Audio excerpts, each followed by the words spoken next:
देवताओं को पार्वती जी का शाप है कि देवता अपनी पत्नी से कोई पुत्र नहीं उत्पन्न कर सकते।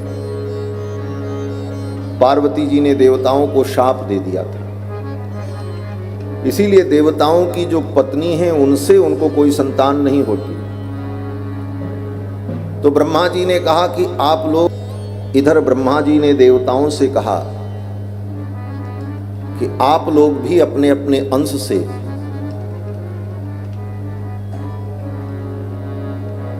धरती पर प्रकट हो जाओ, भगवान की सेवा के लिए, उनकी लीला में सहयोग करने के लिए। देवताओं को पार्वती जी का शाप है कि देवता अपनी पत्नी से कोई पुत्र नहीं उत्पन्न कर सकते। पार्वती जी ने देवताओं को शाप दे दिया था, इसीलिए देवताओं की जो पत्नी है उनसे उनको कोई संतान नहीं होती। तो ब्रह्मा जी ने कहा कि आप लोग यक्षी, किन्नरी, बानरी, इन प्रजातियों में अपनी संतान को उत्पन्न करो जो तुम्हारे समान ही तेज और शक्ति संपन्न हो और राम जी की लीला में सहयोग करें। ये बात जब ब्रह्मा जी ने कही देवताओं से, तो ब्रह्मा जी ने कहा, देखो मैंने तो अपने अंश से पहले ही जाम्बवान नाम के वृक्ष को उत्पन्न कर दिया है। किसी को उपदेश करना हो तो पहले स्वयं उसका आचरण करना चाहिए। दूसरे को उपदेश करने के पहले स्वयं उसका आचरण करो, तब वह उपदेश प्रामाणिक होता है। पर उपदेश कुशल बहु तेरे, जे आचरहि ते नर न घनेरे। किसी को कोई सलाह देनी है, उपदेश देना है, तो पहले उसका अपने स्वयं के जीवन में पालन होना चाहिए। ब्रह्मा जी ने कहा, मैंने पहले ही अपने अंश से जाम्बवान नाम के वृक्ष को उत्पन्न किया है। जाम्बवान माने जामवंत जी महाराज, उन्हीं का नाम है जाम्बवान। ब्रह्मा जी ही जामवंत जी के रूप में पहले ही प्रकट हो गए। और मारुतस्यौरस श्रीमान हनुमान नाम वानरः, पवन देवता ने अपने औरस पुत्र के रूप में हनुमान को उत्पन्न किया। पवन देवता ही हनुमान जी के रूप में उत्पन्न हो गए। वरुणो जनयामास सुषेणम नाम वानरम, वरुण देवता ने अपने अंश से सुषेण नाम के वानर को उत्पन्न किया। सूर्य भगवान ने अपने अंश से सुग्रीव नाम के वानर को उत्पन्न किया। ये सब वानर देवताओं के अंश हैं। और ये विशेष प्रकार की सृष्टि उस काल में हुई थी भगवान की लीला के लिए। ये साधारण बंदर नहीं थे। बंदर जैसी इनकी आकृति तो दिखती थी, लेकिन पराक्रम विलक्षण था, क्योंकि देवता के अंश थे और देवताओं के समान वस्त्र, आभूषण, मुकुट धारण करते थे। और मानव की भाषा में, देव भाषा में ये वार्ता करते थे। अनेकानेक प्रकार के रूप धारण कर लेने की इनके अंदर जन्मजात क्षमता थी। ऐसी बानर भालू की प्रजाति राम जी की सेवा के लिए उस विशेष काल में उत्पन्न हुई थी, और वह केवल उसी काल में थी। बाद में वो राम जी के जाने के बाद वो सब प्रजातियां भी चली गई। ये सब देवता भगवान की सेवा के लिए आए। जानि राम सेवा सरस, गोस्वामी तुलसीदास जी कहते हैं कि भगवान की सेवा बड़ी सरस है और भगवान की सेवा में बड़ा आनंद है। यह जानकर पुरखा ते सेवक भय हरते भय हनुमान, जो सबके पुरखा हैं ब्रह्मा जी, वो जामवंत के रूप में प्रकट हो गए और कल्प भेद से भगवान शंकर हनुमान जी के रूप में उत्पन्न हुए और ये सब जंगल में यत्र तत्र भगवान की प्रतीक्षा करने लगे कि भगवान आएंगे तो हम लोग उनकी सेवा में लग जाएंगे। आगे महर्षि वाल्मीकि वर्णन करते हैं कि बभूव भूर्भीम शरीर रूपैः समावृता राम सहाय हेतोः। राम जी की सहायता के लिए ये सब देवता तत्त रूपों में प्रकट हो गए और जंगल में जहां तहां रहकर भगवान की प्रतीक्षा करने लगे। इधर अयोध्या में भगवान का जन्म महोत्सव हुआ। महाराज दशरथ ने खूब दान किया। प्रदेयाश्च ददौ राजा सूत मागध बंदिनाम। राजा दशरथ ने सूत मागध बंदीजन इन सब लोगों को खूब मुद्राएं वस्त्र आभूषण दान किए। ब्राह्मणेभ्यो ददौ वित्तम गोधनानि सहस्रशः। ब्राह्मणों को हजारों गाय का दान किया और धीरे धीरे 10 दिन बीत गया। 11वां दिन भी बीत गया। जब 11वां दिन बीत गया, 12वां दिन आया, तब श्री दशरथ जी महाराज ने गुरुदेव वशिष्ठ से कहा, गुरुदेव आज 12वां दिन है, इन बालकों का नामकरण संस्कार होना चाहिए। जन्म के 11 दिन बाद किसी भी शुभ मुहूर्त में बालक का नामकरण संस्कार होना चाहिए। जन्म लेते ही जो संस्कार होता है उसका नाम है जात कर्म संस्कार। संस्कारों का हमारे जीवन में बहुत बड़ा महत्व है।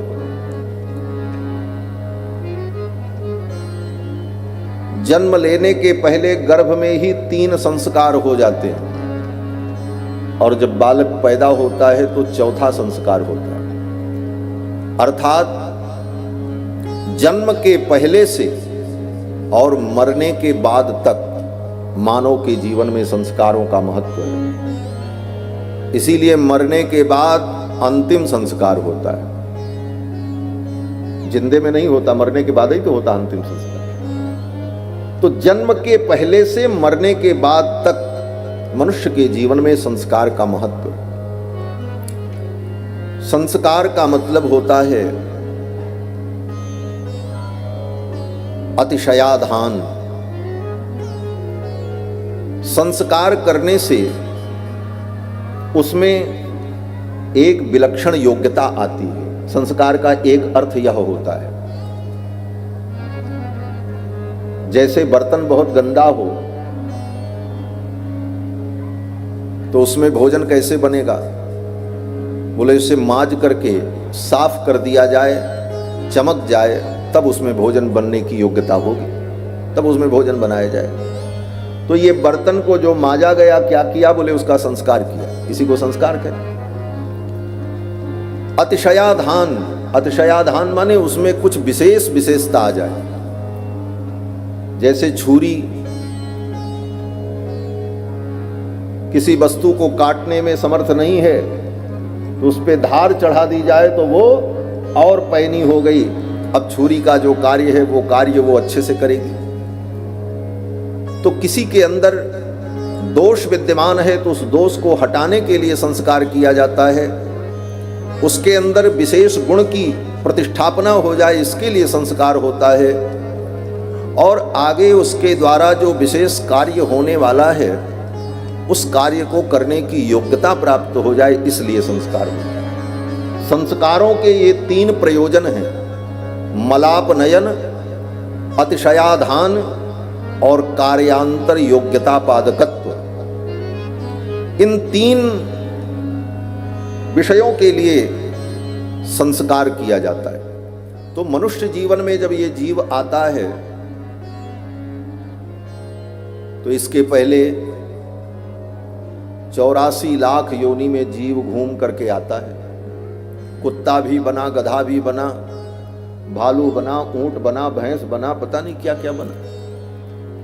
84 लाख योनि में, पशु योनि में भ्रमण करके वो जीव मानव योनि में आता है। जब भगवान की कृपा होती है तब। कबहु की करी करुणा नर देही, देत ईश बिनु हेतु सनेही। भगवान जब कृपा करते हैं तब मानव जीवन मिलता है। तो 84 लाख योनि में जीव ने जब भ्रमण किया तो कुत्ता, गधा, बिल्ली, चूहा, पता नहीं क्या क्या बना। तो उस आत्मा में पशुता के संस्कार जन्म जन्म से पड़े हैं, क्योंकि 84 लाख योनि में घूमने में कितने वर्ष लगे होंगे, और इतने वर्षों का जो उसके अंदर पशुता का संस्कार है, वो पशुता का संस्कार मिट जाए और उसमें मानवता के संस्कार प्रतिष्ठित हो जाएं। इसीलिए मानव जीवन में जन्म के पहले से लेकर मरने के बाद तक संस्कार का विधान किया जाता है।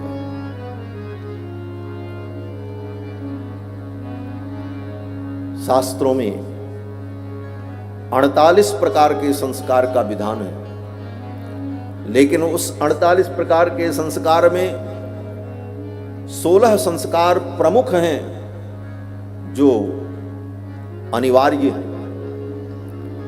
लेकिन आज ये स्थिति है कि हम 16 संस्कार का नाम भी भूल गए।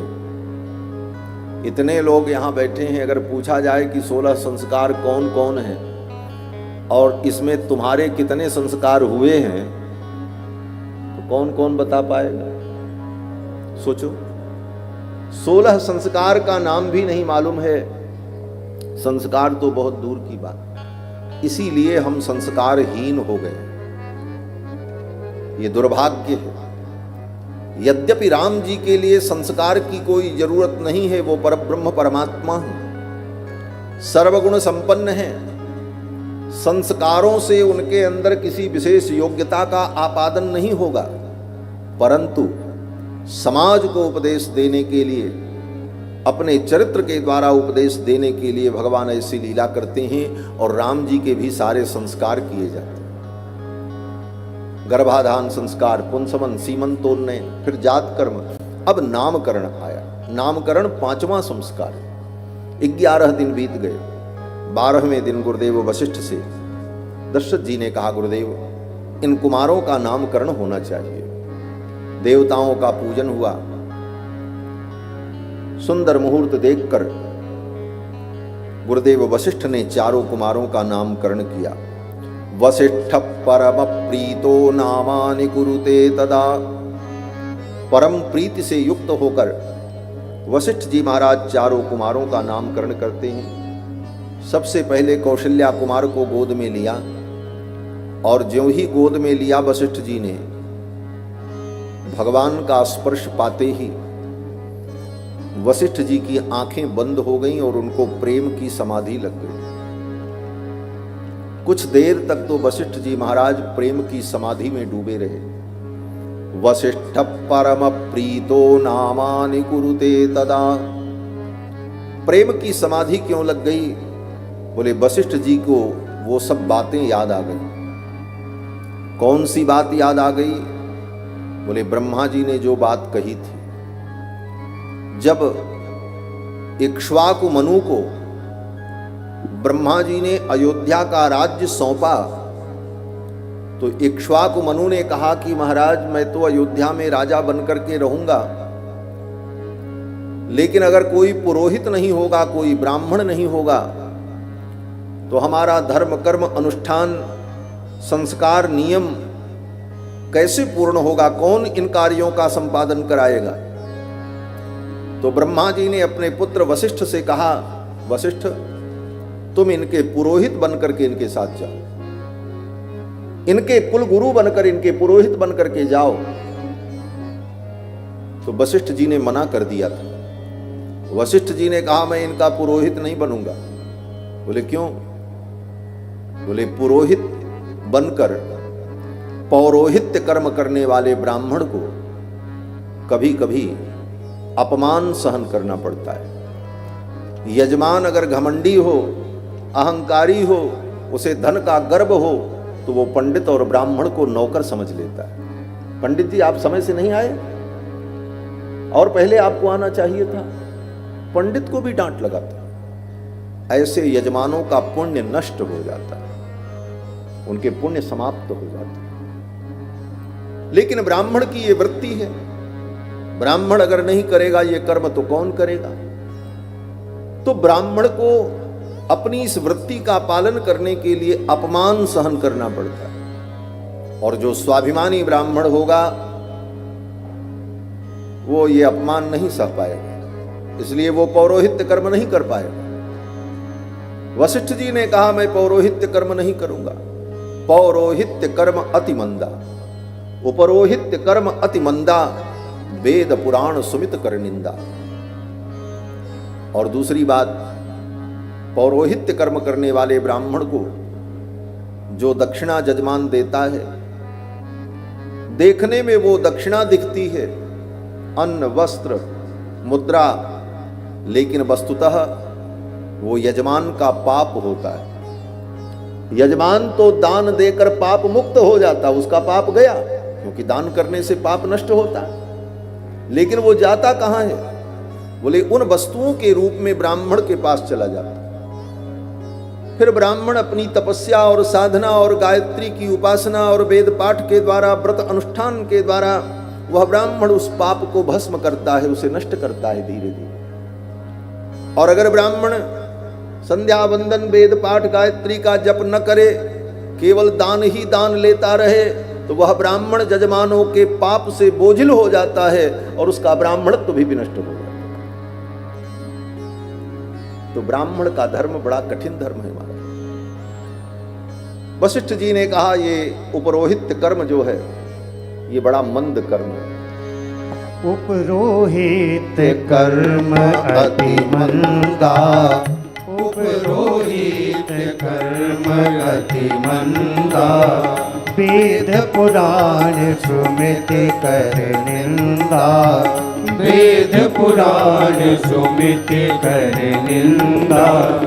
जब न लेऊ में तब विधि मोही, जब न लेऊ में तब विधि मोही, कहा लाभ आगे सुध तोही, कहा लाभ आगे सुध तोही। परमात्मा ब्रह्म नर रूपा, परमात्मा ब्रह्म नर रूपा, हो यही रघुकुल भूषण भूपा, हो यही रघुकुल भूषण भूपा।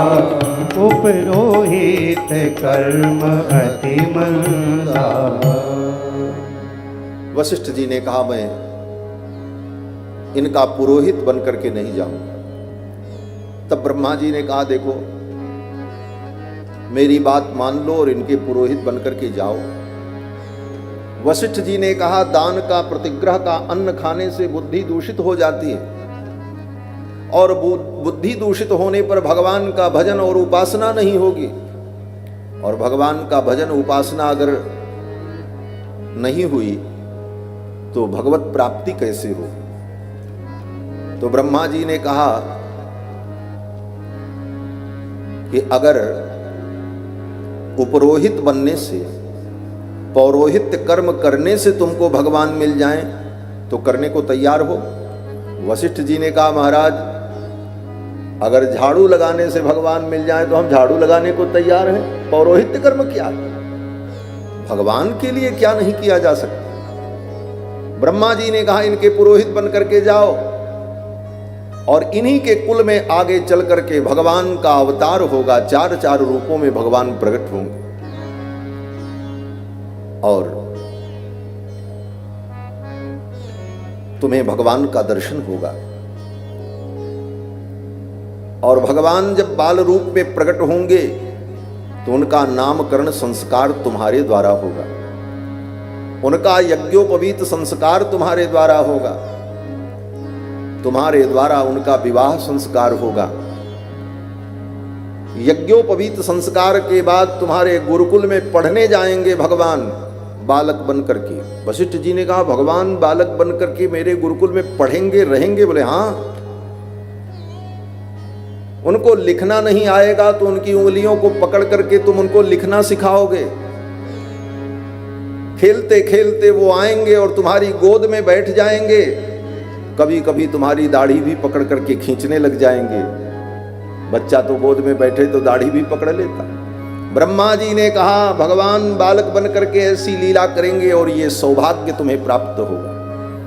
वशिष्ठ जी ने कहा भगवान मुझे इतने सुलभ हो जाएंगे फिर तो मैं पौरोहित्य कर्म करने को तैयार हूं। और इसी शर्त पर वशिष्ठ जी महाराज इक्ष्वाकु मनु के पुरोहित बन करके अयोध्या में आए थे। और इक्ष्वाकु मनु से लेकर राजा दशरथ के काल तक जितने राजा महाराजा उस खानदान में हुए सबका नामकरण, चूड़ाकरण, विवाह, उपनयन, श्राद्ध, पिंडदान सारे कर्म वशिष्ठ जी कराते रहे, केवल इसी आशा में कि एक दिन मुझे भगवान का दर्शन प्राप्त हो, एक दिन भगवान मुझे मिले। और इसी आशा से वशिष्ठ जी ने वर्षों तक रघुकुल का पौरोहित्य स्वीकार किया। और इसके बाद आगे वर्णन आता है कि राम जी के काल तक गुरुदेव वशिष्ठ पुरोहित रहे। उसके बाद उस वंश का पुरोहित कौन हुआ ये वर्णन नहीं है कहीं, क्यों बोले प्रयोजन पूरा हो गया, उसी के लिए वशिष्ठ जी इतने दिनों तक रुके थे। तो आज जब राम जी को गोद में लिया, कौशल्या कुमार को गोद में लिया नामकरण करते समय, तो ये सब बातें वशिष्ठ जी को याद आ गई, आंखें बंद हो गई, प्रेम की समाधि लग गई वशिष्ठ जी को। इन सारे भावों का वर्णन एक पंक्ति में महर्षि वाल्मीकि लिखते हैं कि वशिष्ठ परम प्रीतो नामानि कुरुते तदा। परम प्रीति से युक्त होकर वशिष्ठ जी ने नामकरण किया।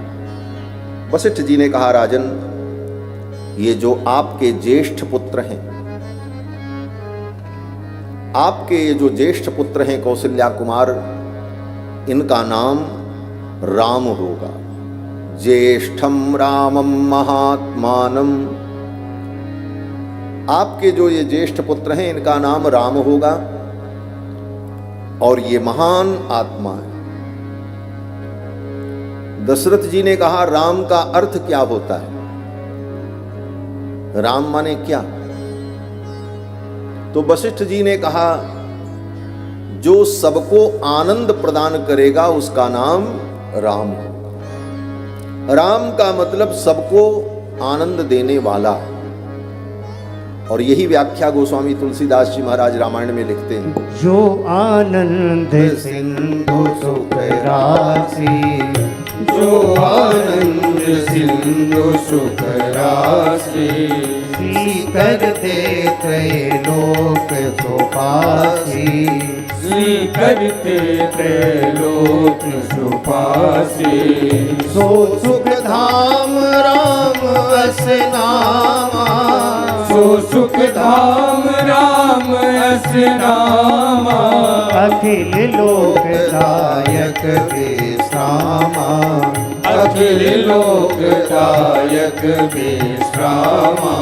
जो आनंद सिंधु सुख राशि, जो आनंद सिंधु हैं, सुख की राशि हैं और अपने आनंद सिंधु के एक बिंदु से संपूर्ण सृष्टि को आनंद प्रदान करते हैं। ये दुनिया में जितना आनंद है, ये आनंद क्या है?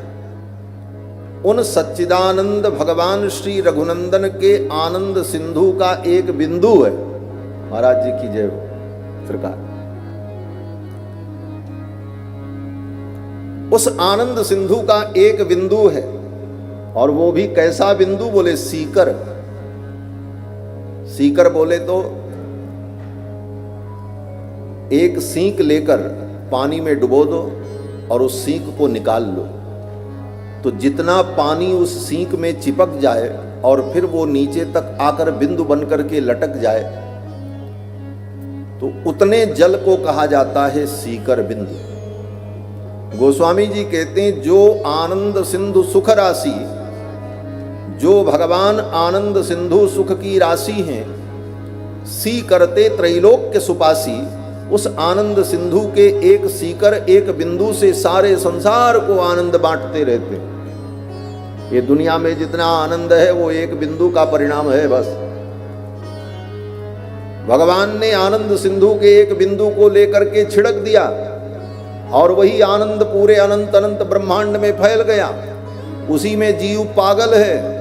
किसी को खाने में आनंद मिल रहा है, किसी को घूमने में आनंद मिल रहा है, किसी को सोने में आनंद मिल रहा है, किसी को गाने में आनंद मिल रहा है, किसी को किसी चीज में आनंद मिल रहा है। ये जितना आनंद संसार में है उन परमात्मा के आनंद सिंधु का एक बिंदु मात्र है। सोचो, एक बिंदु में दुनिया पागल हो गई। उस एक बिंदु के आनंद में ही हम भूल जाते हैं सब कुछ। कल्पना करो जिस दिन वो आनंद सिंधु हमको प्राप्त हो जाएगा, कितना आनंद होगा। इसीलिए संसार के इस तुच्छ आनंद को त्याग करके उस परमानंद को पाने के लिए बुद्धिमान व्यक्ति प्रयत्न करता है। और वो प्राणी मूर्ख है जो उस परमानंद परमात्मा के माध्यम से संसार के तुच्छ आनंद को पाने का प्रयास करता है। लोग भगवान की भक्ति करते हैं तो कहते हैं महाराज धन दे दो, पैसा दे दो, बेटा दे दो, बेटी दे दो। कितना आनंद है इन वस्तुओं में। उस आनंद सिंधु से तुम संसार के तुच्छ आनंद को मांग रहे हो। उस आनंद सिंधु से उस आनंद सिंधु को ही मांग लो। वो आनंद सिंधु मिल जाए, उस आनंद सिंधु के सामने सारे आनंद तुच्छ हैं। यतो वाचो निवर्तन्ते अप्राप्य मनसा सह आनंदम ब्रह्मणो विद्वान न बिभेति कुतश्चनेति। वेद कहता है वो परमानंद है हमारा, और उसी आनंद से ये सब कुछ उत्पन्न हुआ है। आनंदाद्धेव खल्विमानि भूतानि जायन्ते आनंदेन जातानि जीवन्ति। ये सब कुछ उस सच्चिदानंद से उत्पन्न हुआ और उसी के द्वारा ये जीवित है, और अंत में वो सब कुछ उसी सच्चिदानंद में विलीन होगा। तो वो भगवान आनंद सिंधु ही राम हैं, जो अपने आनंद सिंधु के एक बिंदु से संपूर्ण सृष्टि को आनंदित कर देते। इसलिए इनका नाम राम होगा। ज्येष्ठम रामम महात्मानम। राम का दूसरा अर्थ होता है कि जो कण कण में रमण करता है उसका नाम राम। रमनते, जो रमण करता है कहां, बोले कण कण में, वो राम। रमनते योगिनो यस्मिन। बड़े बड़े योगी जिस परमात्मा में रमण करते हैं उनका नाम राम। राम का मतलब सबको आनंद और सुख देने वाला। एक महात्मा कहते थे बहुत बड़ी कथा मत सुनो तो थोड़ी सी बात समझ लो। बोले क्या समझ लें? भक्तों से पूछा तुमको क्या चाहिए? तो भक्तों ने कहा हमको तो आराम चाहिए। आराम माने सुख। बोले अच्छा आराम चाहिए तो एक काम करो। क्या करें? बोले आराम की तलब है तो एक काम कर। आराम की तलब है तो एक काम कर, आराम की शरण में तू राम राम कर। बस। क्यों? बोले आराम यही है। राम के चरणों में ही आराम मिलेगा।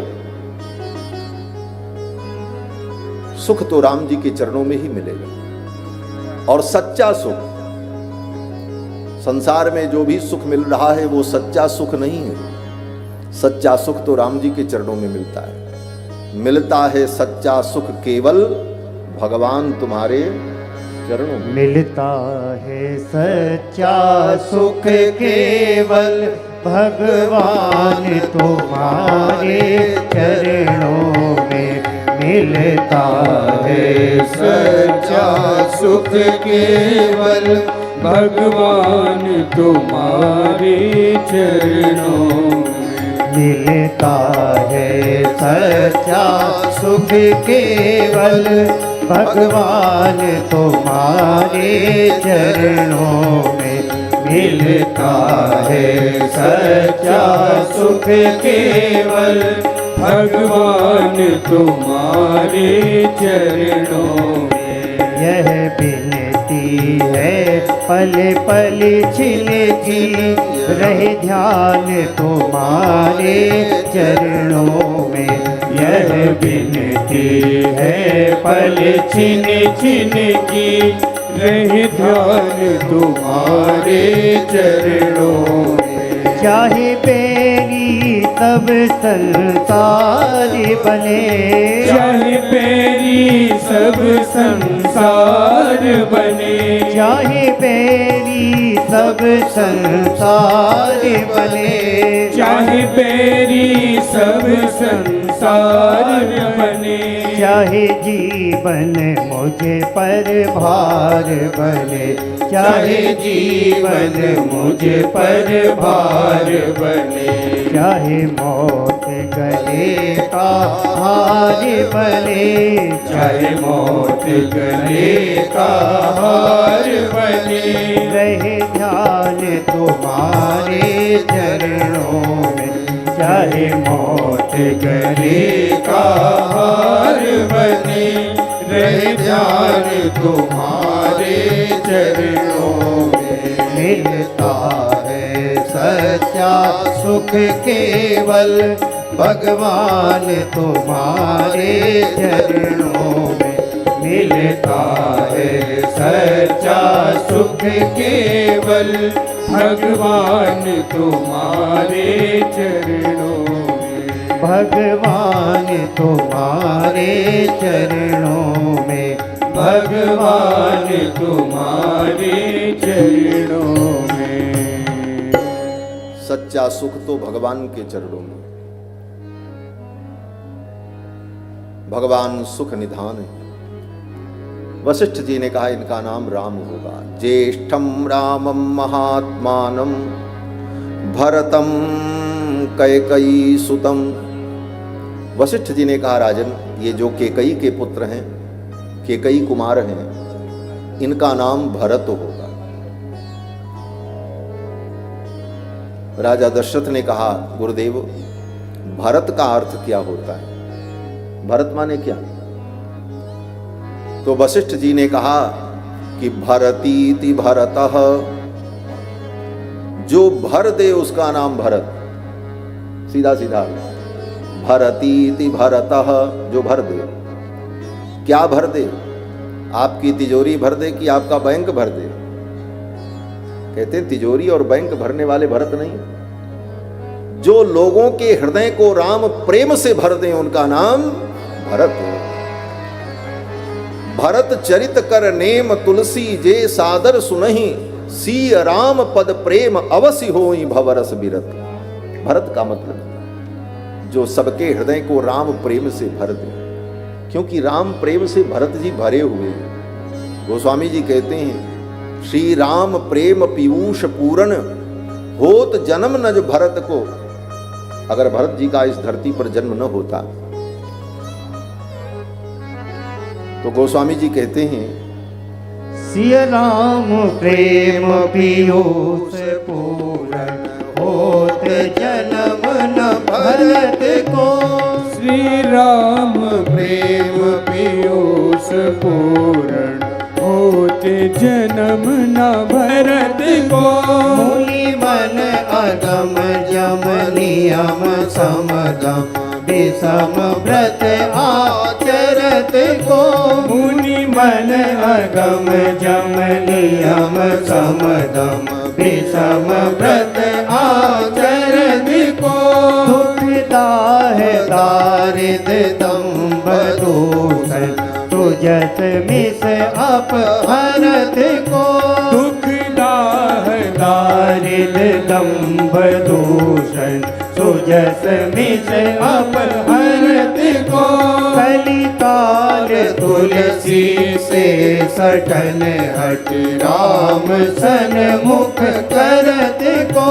कलिकाल तुलसी से सटन हट राम सन्मुख करत को।